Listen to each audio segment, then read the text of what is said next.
संत मत धारा आपकी सेवा में प्रस्तुत।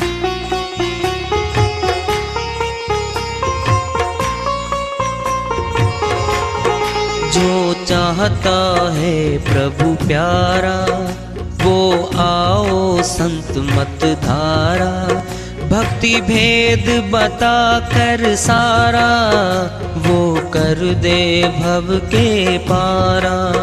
जो चाहता है प्रभु प्यारा वो आओ संत मत धारा। भक्ति भेद बता कर सारा वो कर दे भव के पारा। जो चाहता है प्रभु प्यारा।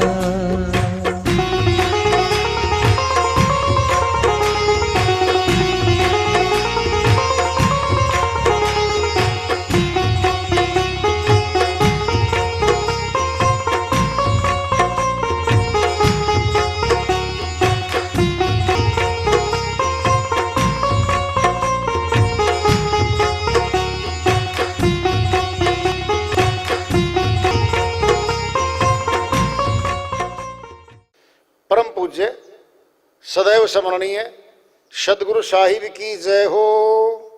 सतनाम साहिब। आदरणीय सर्व संतों की जय हो।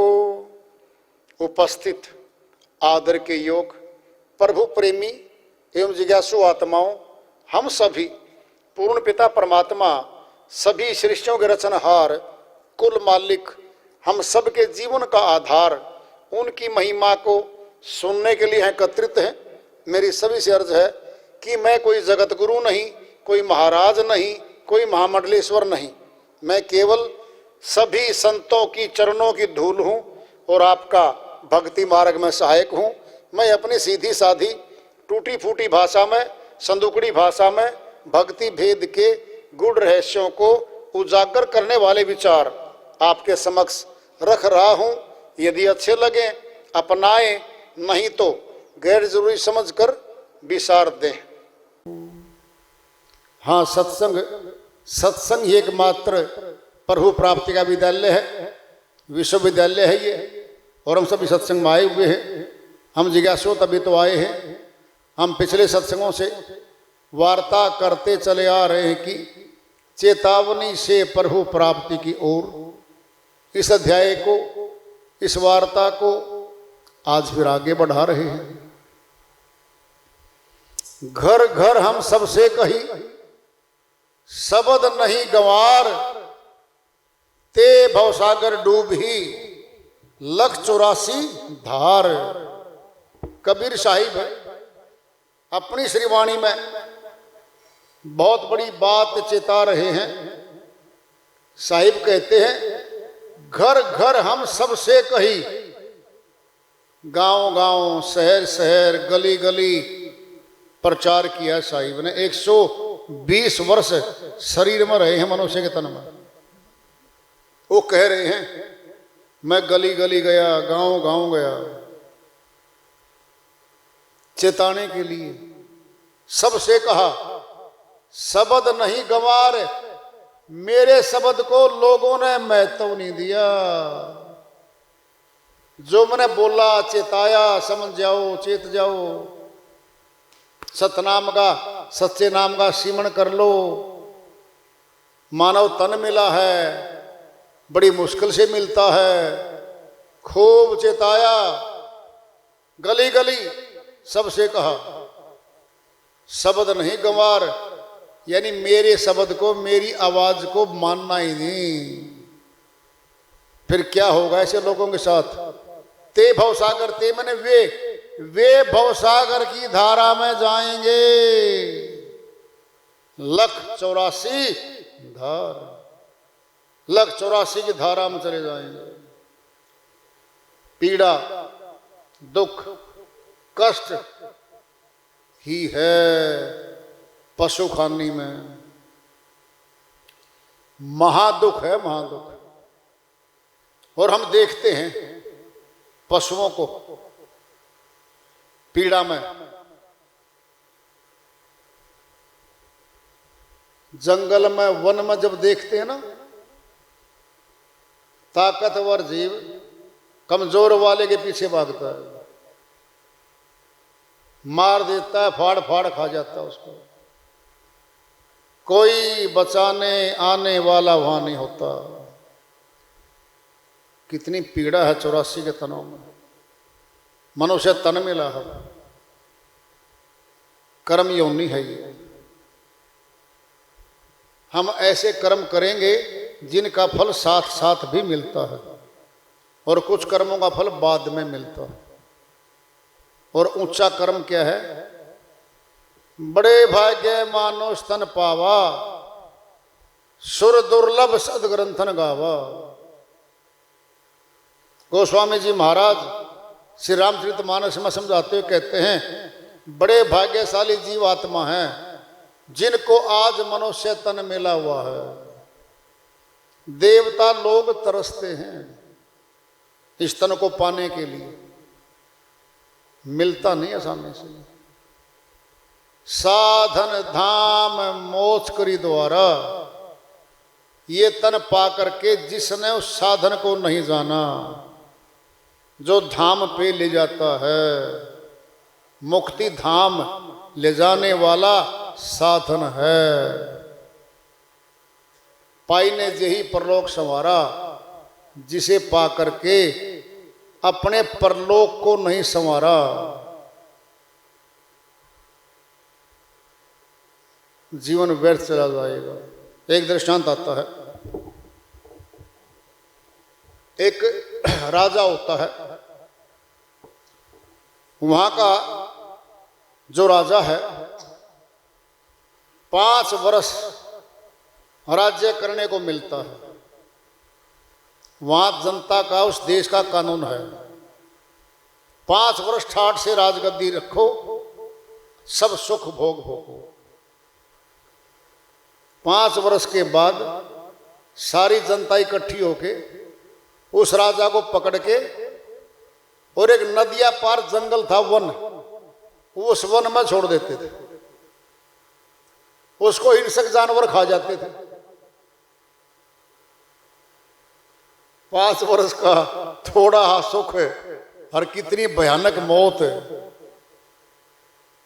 एक बार एक आत्मज्ञानी था, सत्संगी था, किसी ने कहा भाई तुझे राजा बनाएंगे, तुम अच्छे व्यक्ति हो, जनता का भला करोगे। उसको राजा बना दिया। सोच वाला था, विवेकी जन था, भक्ति करने वाला जन था। उसने विचार किया भाई 5 वर्ष के बाद तेरे को भी छोड़ देंगे जंगल में, लेकिन जब तक राजा तो राजा की चलती है। क्या किया? जो सेवादार थे, नौकर चाकर कर्मचारी थे, सबको बोला भाई ये जंगल काट दो। वो जंगल सारा काट दिया और हिंसक जानवर बहुत दूर भाग गए सारे। कहता है भाई बाग लगा दो, बढ़िया से बगीचे लगाओ, कुएं बनवाओ, फुहारे लगवाओ, बहुत बढ़िया आलीशान नगरी नगर बसा दिया वहां पर। जिस देश में राजा रहता था ना, नदियां पार भेजेंगे तो उससे भी बढ़िया फर्स्ट क्लास नगर सजा हुआ, बाग बगीचे, नलके लगे हुए। उसने ये काम कर दिया 5 वर्ष में। अब 5 वर्ष तो आने थे भाई। अब जो है आया नंबर। अब सारे देखेंगे उस काम को, तो प्रजा वाले भाई इसका तो इधर करेंगे तो भी मौज में है, तो फिर भी उसको छोड़ दिया, नदियां पार कर दिया। नदिया से इधर एक देश था, परले पास से क्या था? परलोक था। जैसे हमारा दृष्टांत है, मनुष्य तन के बाद क्या है? परलोक संवारना। उसने 5 वर्ष के शासन काल में परले पासे जाना था 5 वर्ष के बाद, और जनता धक्का दे के आया करती उसको, राजा को। अब उसको भी छोड़े। जो इधर मौज थी वो उससे भी ज्यादा बढ़िया मौज मिल गई उसको। तो क्या अर्थ हुआ इस बात को? पाई ने यही परलोक संवारा, जिसने मनुष्य तन को पा करके अपने परलोक जहां जाना है उसको नहीं संवारा, हार हो जाएगी। जैसे राजा ने 5 वर्ष के राज्य शासन काल में जहां जाना था परलोक, परले पासे संवार दिया सारा, निर्भय होके गया, इधर भी सुख था उधर भी सुख मिल गया। ये है हमारा परलोक संवारना। भक्ति करके भगवान के पास, भगवान की इच्छा पे जहां भेजेगा, जहां रखेगा, हमें अच्छे लोक में रखेगा। अगर वापिस भी ले आए मान लिया इस मृत्युलोक में, क्या देगा? अच्छे कर्मों के अच्छे फल मिलते हैं। बचपन से ही भक्ति परिवार से जोड़ देगा। भक्ति करने वाले परिवार में ही पैदा कर देगा और बचपन से भक्ति की शुरुआत हो जाएगी।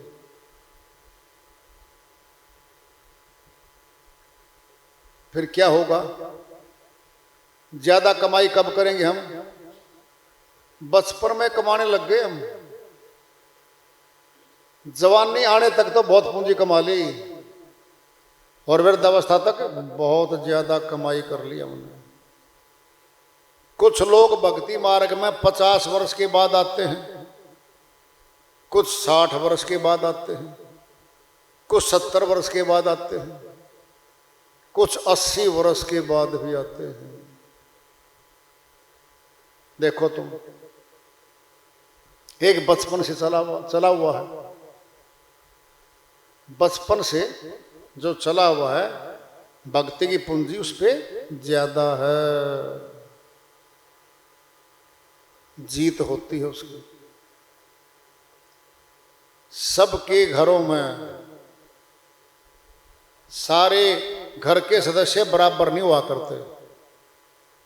एक आध अच्छी वृत्ति का होता है, भक्ति को चाहता है, भगवान को चाहता है, बाकी काम को चाहते हैं, संसार के काम को ज्यादा चाहते हैं। वो संसारी काम को अधिमान देते हैं और कहते हैं वो, अरे अभी बूढ़े थोड़ी हो गए हमें, समय बचेगा कभी करेंगे, अभी बच्चे छोटे हैं, इनकी जिम्मेवारियां हैं, बड़े होंगे, इनके लिए मकान बनाएंगे, इनकी शादियां करेंगे, फिर फुर्सत मिलेगी, फिर भक्ति करेंगे। ये आम जनमानस की धारणा है। बुढ़ापे में यानी 58-60 साल में तो सरकार भी रिटायर कर देती है। बताओ क्यों करती है? शक्ति कमजोर हो जाती है मनुष्य की काम करने की। जवान 18-20 वर्ष के लड़कों को भर्ती करते हैं जिनमें शक्ति ज्यादा है। जब सरकार भी रिटायर कर देती है, जाइए अपने घर, फिर सरकार से नहीं, हमारे से तो वो शक्ति वृद्धावस्था में नहीं रहती, न मानसिक रहती न शरीर की रहती। लेकिन जब भी मिल जाए भक्ति में दाखिला, जिस भी अवस्था में मिल जाए, ले लेना चाहिए और चलना चाहिए, क्योंकि पिछली जो गई पूंजी है श्वासों की, वह तो वापस नहीं आनी। अब जो बची हुई है उसको तो रख ले, गई गई को जाने दे, रही रही को रख ले। जो रही हुई है श्वासों की पूंजी, उससे भक्ति कमा ले। साहिब ने चेताया, सर्व संतों ने चेताया, बार बार कहा मनुष्य को, ऊंचा तन मिला है, ऊंचे कर्म करने के लिए मिला है। सर्वोच्च कर्म तो भक्ति कर्म है, और कर्म सब कर्म है, भक्ति कर्म नहीं कर्म। कहे कबीर पुकारी के, भक्ति करो तजी भरम। सबसे ऊंचा कर्म बता दिया, भक्ति कर्म करो। फिर मन नहीं चाहता भक्ति करवाना। त्रिलोकी नाथ, तीनों देवों का अधिपति, सूक्ष्ममय, सबके घटों में बैठा है। और सुनना क्या कहा था जब रचना की बातें हुई थी। पूरा नाम है काल पुरुष का, अलख स्वरूपी देव निरंजन। ये निरंजन ही काल है। अपनी अंग पत्नी प्रकृति देवी को, अष्टंगी को कहा था, मेरे तीनों पुत्रों को मेरा पता मत देना, और मैं यहीं समा जाऊंगा, किसी को दिखाई नहीं दूंगा, और मैं सबको देखूंगा, सब घटों में बैठूंगा, सबकी जानकारी मेरे पास रहेगी, और मुझे कोई देख नहीं पाएगा। कौन है ये? यही है निराकार मन। निराकार, इसका नाम निराकार भी है।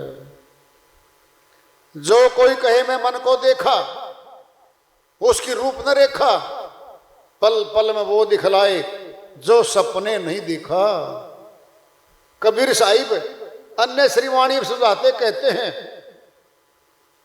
जो कोई कहे मैं मन को देखा, उसकी रूप न रेखा। कैसा रूप है, कैसी शकल है, कैसा शरीर है उसका, नहीं दिखता किसी को।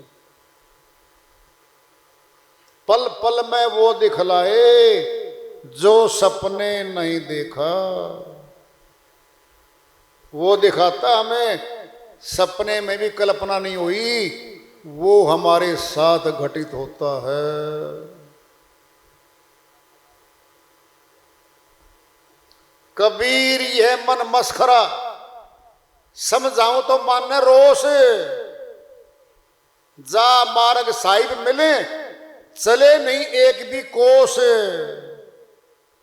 अन्य श्रीवाणी साहिब की, कबीर ये मन मस्खरा, समझाऊं तो माने रोष। ये मस्खरा है, उदंड है ये। मैं समझाता हूं भाई मान जा, ये नहीं मानता, उल्टा पड़ेगा, उल्टा विरोध करता है। जा मार्ग साहिब मिले, चले ना एक भी कोस। साहिब सत्य पुरुष, परमपिता परमात्मा जिस मार्ग पे चलने से मिलता है, उस मार्ग पे चले नहीं एक भी कोस। ये कोस भी चलना नहीं चाहता। लोग ये दृष्टांत घट में है, सबके अंदर है, अच्छी तरह समझ में आएगा। वो साधना करते हैं हम और बैठ जाते हैं हम ध्यान में, एक सेकंड में मन ध्यान को उड़ा ले जाता है। कहाँ? बाजारों में, खेतों में, दुकानों पे, रिश्तेदारियों में ले जाता है। ये शादीशुदा बेटी है, बेटी के पास जाएगा, दुखी कर रखी होगी मेरी बेटी, बहुत सख्त है वो, दामाद कहाँ बैठी है, बेटी कहाँ है, और ये ध्यान कहाँ जा रहा है, मन इसको ले गया।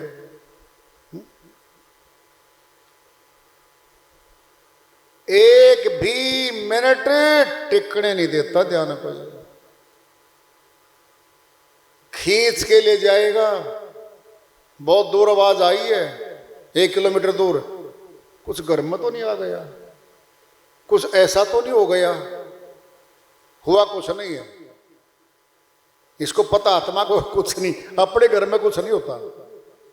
पता है इस समय में अपने बच्चे सब गए हुए हैं, कोई स्कूल में कोई काम पे, अब तो निश्चिंत होकर बैठी है। फिर भी किवाड़ की आवाज आई खुलने की, सटे घर में घंटी बजी है।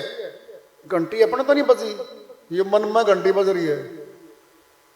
यो सारे कार्य ध्यान को भंग करने के करता है। कौन है ये? यही है निरंजन। मन ही आए काल कराला, जीव नचाए करे बेहाला, जीव के संग मन काल रहाई, अज्ञानी नर जानत नाही। साहिब ने खोल दिया किस्सा। मन ही आए काल कराला, ये काल पुरुष है, भीतर बैठा है। मन ही आए काल कराला, जीव नचाए करे बेहाला, जीव आत्मा का बुरा हाल कर रखा इसने। जीव के संग मन काल रहाई, रख दिया नाम। मन है और काल यही है, और जीव कौन है? जीव आत्मा है। जीव के संग मन काल रहाई, यही है मन काल जो साथ रहता आत्मा के। अज्ञानी नर जानत नहीं, अज्ञानी मनुष्य इसको नहीं जानता।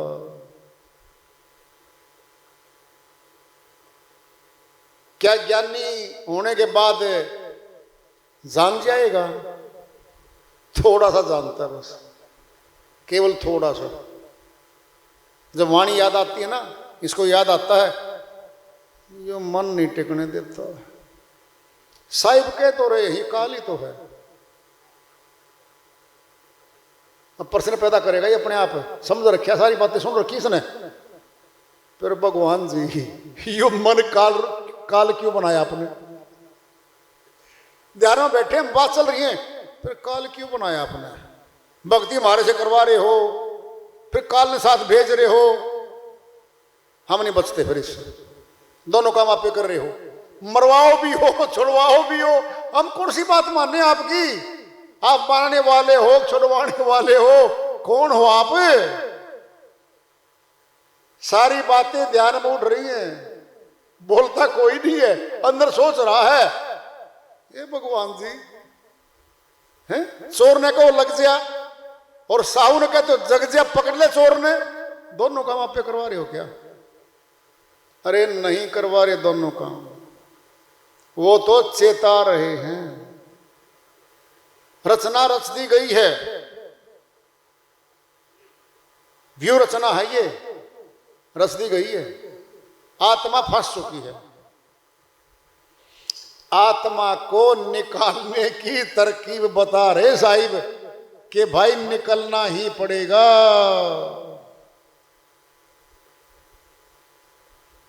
लगन बिन जागे ना नर कोई, साहिब की अन्य श्रीवाणी है। जब तक लगन नहीं लगेगी परमात्मा से मिलने की, कोई जग नहीं सकता। शर्त रख दी साहिब ने। अरे लगन हमारे घर के कार्यों को करने की लगती है, फिर जो विचार करते हैं ना शाम तक, सारा कार्य करके ले आते हैं। हम लिस्ट बनाते हैं, बाजार में जाते हैं तो ये काम है घर के, पति पत्नी चले गए, दिवाली का निकट है, 5 दिन पहले गए हैं बाजार में, पूरी लिस्ट है। सारे काम लेने के बाद पतिदेव कहेगा थक लिए बोली, चाय तो पी ले। आपने चाय याद आ रही है, मेरे एक काम और याद आ गया। वो क्या? दिवाली पूजन का तो सामान नहीं लिया। अच्छा रे, चलो। कहता भीड़ बहुत भारी है उस मेन बाजार में, खाली आदमी नहीं निकलता, धक्कम धक्का हो रखा है। जिस दुकान से सामान लेना था आधे घंटे में पहुंचे, इतनी भीड़ थी, धक्कम धक्का था, फिर भी पहुंचे। सारा सामान लेके घर आ गए। क्या परिश्रम नहीं हुआ? खूब हुआ है, ताकत लगी है, पूरा दिन खर्च हुआ हमारा। जब घर के कार्यों को करने की इतनी लगन लगी है हमें, फिर प्रभु भक्ति की लगन इससे ज्यादा लगानी पड़ेगी। ज्यादा क्यों? सुनो, ज्यादा क्यों? कार्यों को छोड़ के आज करने थे, आज नहीं करूंगा। मन कहता कर, आत्मा के नहीं करूं, संघर्ष होगा, होने दे संघर्ष। सत्संग में जाने की बात आ गई है। इतवार आज मैंने सत्संग में जाना है। घर के 2 काम दिख रहे हैं, याद भी करवा दिए काम करने हैं, अब नहीं करूंगा। समय बचा तो आज करूं, नहीं कल करूंगा। और संसारी क्या कहेगा? पहले काम खत्म करके टाइम बचेगा तो सत्संग जाऊंगा, नहीं तो आज नहीं जाऊंगा। भगत क्या कह रहा है? क्या कह रहा है? सुन लो ध्यान से मेरी बात। सत्संग जाऊंगा नंबर 1 पे, तो टाइम बच गया तो आज कर दूंगा इस कार्य को, नहीं कल करूंगा। बोलो क्या हो रहा है? आत्मा की जीत हो रही है, मन की हार हो रही है। इस प्रकार करके तो भक्ति कर सकते हैं हम। और सुनना है ध्यान से, और सुन लो। जो परमात्मा को नंबर 1 पे रखेगा, सत्संग को नंबर 1 पे रखेगा, गुरु भक्ति की सेवा को नंबर 1 पे रखेगा, फिर परमात्मा उसके कार्य जगत वाले भी आसानी से करवा देता है। घर में सामान भिजवा देता है। जी मैं तो सामान बाजार, बहन जी मैं गई तो थी, मुझे पता था इस दिन ये 2 काम आप करते हो, मैं साथ करके ले आई, पकड़ो। ये क्या? यही है मालिक, वह काम भी करवाता है। घर में आदमी को भेज दे, कहीं जाना हो बाहर, कार लेके साथ में दोस्त बैठा घर में, भाई साहब आज मैं खाली हूं, करवा लो सारे कार्य। कार ड्राइवर समेत आ गई घर में, आ गई। हसरत होता है, ये भी करवाता है वो। कब? जब मालिक को नंबर 1 पे रखते हैं हम, तब। जगत में ले लो दृष्टांत। 2 पति पत्नी, उनके दोस्त हैं 2। जब उनके काम होता है कोई जरूरी, दोनों सबसे पहले पहुंचते हैं। शादी है बेटी की, सबसे पहले गए। 2 दिन पहले चले गए, भाई साहब मैं आ गया हूं, तुम्हारी भाभी जी साथ में आई है, जो काम हो जो से हो मुझे बताओ। 3 दिन पहले चले गए, पूरा काम करवा के निपटा के शादी फिर जा रहे हैं। जब उनकी होगी तो वो भी ऐसे जाएंगे, क्योंकि इंसान याद करता उन बातों को। फिर जगत में हो रहा है ऐसा, तो फिर परमात्मा इन इंसानों से भी है गया गुजरा है क्या? वो बहुत है, वो दयालु है, दया करता है वो। समय बीत रहा है,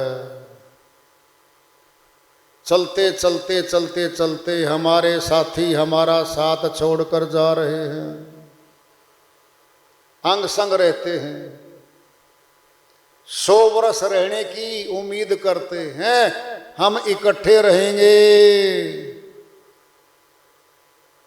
स्कीम बनाते हैं पति पत्नी, इतने वर्ष में ये कार्य, इसके बाद ये कार्य, इसके बाद ये कार्य, सब तय कर लेते हैं वो। 1 मिनट का भरोसा नहीं किसी का भी। संसार की कार्य गतिविधियों को तो समय सारणी बना ली, टाइम टेबल बना लिया हमने, पर भक्तियां कब बनाएंगे? प्रथम तो भक्ति का टाइम टेबल बनाना चाहिए था मैं। गुरु घर में जाने का, वहां रह के सेवा करने का, ये है टाइम टेबल तो हमारा, जो केवल हमारा है, केवल हमारे काम आएगा। इस धन को कोई बंटवा नहीं सकता। सगे भाई हैं 3-4, अलग होंगे जब सब बंटवारा हो जाएगा, टोटली बट जाएगा।